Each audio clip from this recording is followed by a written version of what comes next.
जय माता दी, राधे राधे, जय श्री कृष्णा, ओम नमो भगवते वासुदेवाय नमः, हर हर महादेव। कैसे हैं आप सभी? आशा करती हूँ कि आप सभी अच्छे होंगे। स्वागत है आपका आपके YouTube चैनल और मेरे YouTube चैनल आदिशक्ति को नमन में।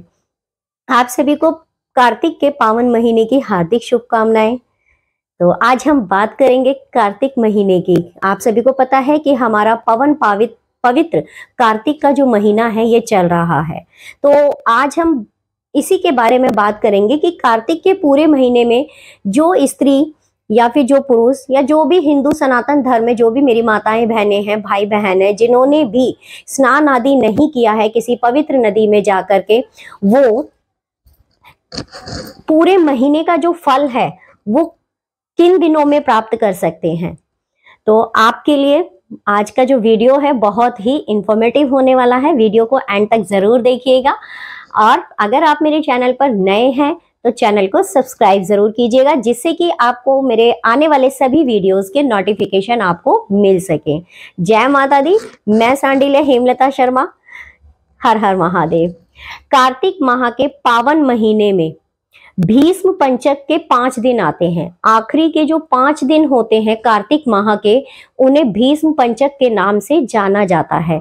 ये देव उठावनी एकादशी से प्रारंभ होकर आपके 15 नवंबर तक चलने वाले हैं। तो देव उठावनी एकादशी आपकी जब स्टार्ट होगी नवंबर मंथ में और 15 नवंबर को हमारी पूर्णिमा तिथि है, तो पूर्णिमा तिथि पे हमारा जो कार्तिक का माह होता है इसका समापन होता है। और हमारा जो देव उठावनी एकादशी होती है उस दिन हमारे चातुर्य मास का समापन होता है, क्योंकि इस दिन हमारे देव जो सोए होते हैं उनको उठाने का दिन होता है और इसी दिन से होती है हमारे सभी शुभ कार्यों की शुरुआत। कोई भी शुभ कार्य हो गया, आपका मुंडन हो गया, शादी विवाह, घर बनाना, जो भी है, जितने भी शुभ कार्य हैं देव उठावनी एकादशी से हमारे आरंभ हो जाते हैं। तो भीष्म पंचक का बहुत ही बड़ा महत्व है। तो सबसे पहले हम बात करेंगे कि इन्हें भीष्म पंचक क्यों कहा जाता है।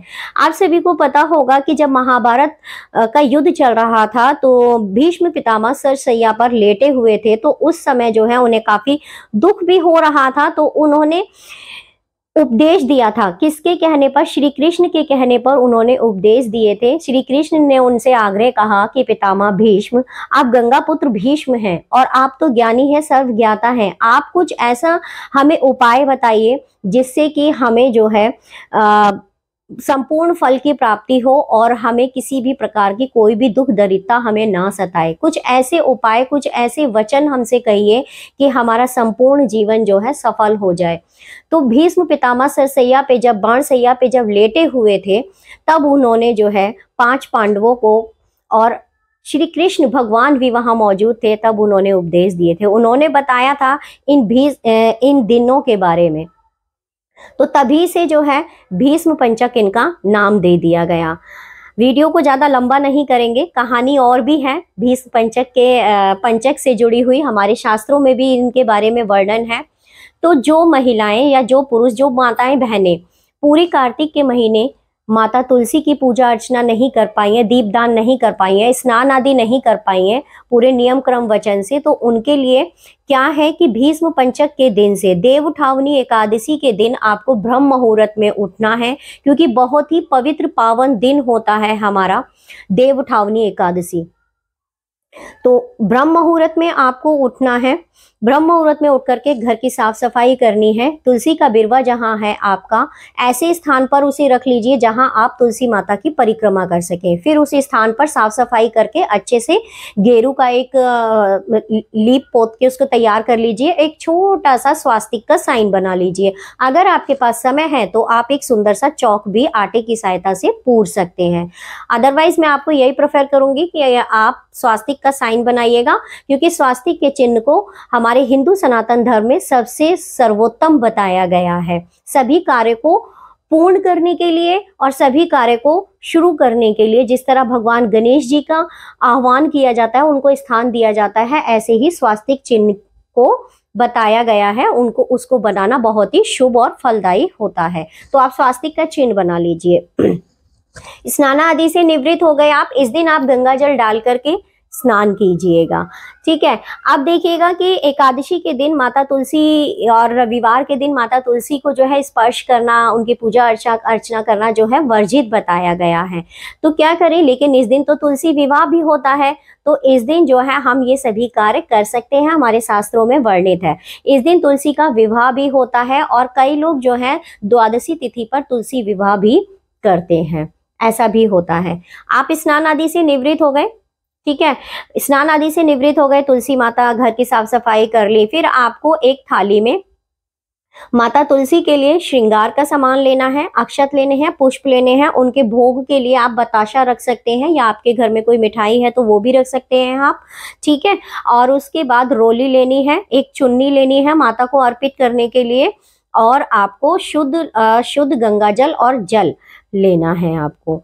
ये सारी सामग्री आपको एकत्र करके माता तुलसी के पास आपको बैठ जाना है। ध्यान रखना है ब्रह्म मुहूर्त में आपको ये सभी कार्य करने हैं, और डेली आपको ये 5 दिन तक, मतलब पूर्णमासी तिथि तक ये कार्य आपको 5 दिन तक करने हैं। माता तुलसी को सर्वप्रथम आप हल्का सा जल चढ़ाइए। जल चढ़ाने के बाद आपको क्या करना है, इस दिन आपको कच्चा दूध जरूर माता रानी को अर्पित करना है, माता तुलसी को दूध जरूर अर्पित करना है। दूध अर्पित कीजिएगा और फिर दोबारा से जल चढ़ाइएगा, फिर दीप प्रज्वलित कीजिएगा, धूप दीप दान कीजिएगा और अक्षत और पुष्प लेकर के माता रानी की पूजा कीजिएगा। उसके बाद आपको सर्वप्रथम जब धूप दीप दान कर लिया, अक्षत पुष्प चढ़ा लिया आपने, तो उसके बाद माता रानी को आपको चुन्नी जरूर उड़ानी है। माता तुलसी को आपको चुनरी इस दिन जरूर उड़ानी है, चाहे आप पूजा पूरे 5 दिन करें या ना करें, लेकिन देव उठावनी एकादशी के दिन माता तुलसी की पूजा का बहुत बड़ा जो है पूजा पाठ का विधान बताया गया है। तो इस दिन आप जो है चुन्नी जरूर उड़ाएं। चुन्नी उड़ाने के बाद आपको जो है तिलक करना है। पहले दीपक को तिलक करना है, फिर माता तुलसी को आपको तिलक करना है। तिलक करने के बाद से आपको क्या करना है, पूजा आपकी हो गई, उसके बाद पुष्प माला जो भी है वो अर्पित करनी है, जो भी श्रृंगार की सामग्री है वो माता रानी को अर्पित करनी है। आपको माता तुलसी को अर्पित करने के बाद से आप 108 परिक्रमा आपको माता तुलसी की लगानी है। तो 108 परिक्रमा के लिए आप कोई भी ड्राई फ्रूट ले सकते हैं, ठीक है। ड्राई फ्रूट आपके पास अवेलेबल नहीं है तो आपको क्या करना है, आप टॉफी से भी लगा सकते हैं, ठीक है।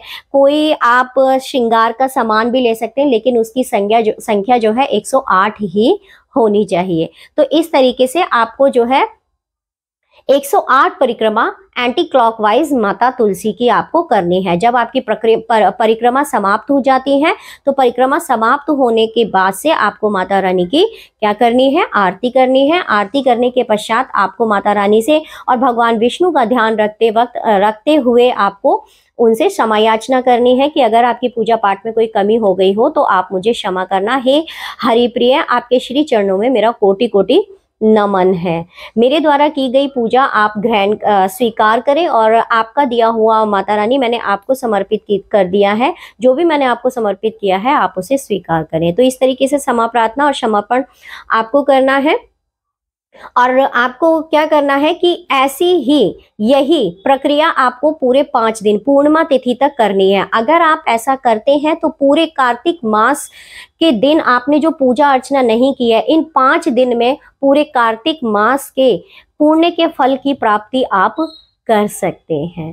तो ये 5 दिन आप कर लीजिए माता तुलसी की और भगवान विष्णु की पूजा अर्चना। जय माता दी, हर हर महादेव। वीडियो अगर आपको पसंद आए तो लाइक कीजिएगा, शेयर कीजिएगा, चैनल को सब्सक्राइब जरूर कीजिएगा। राधे राधे, जय माता दी।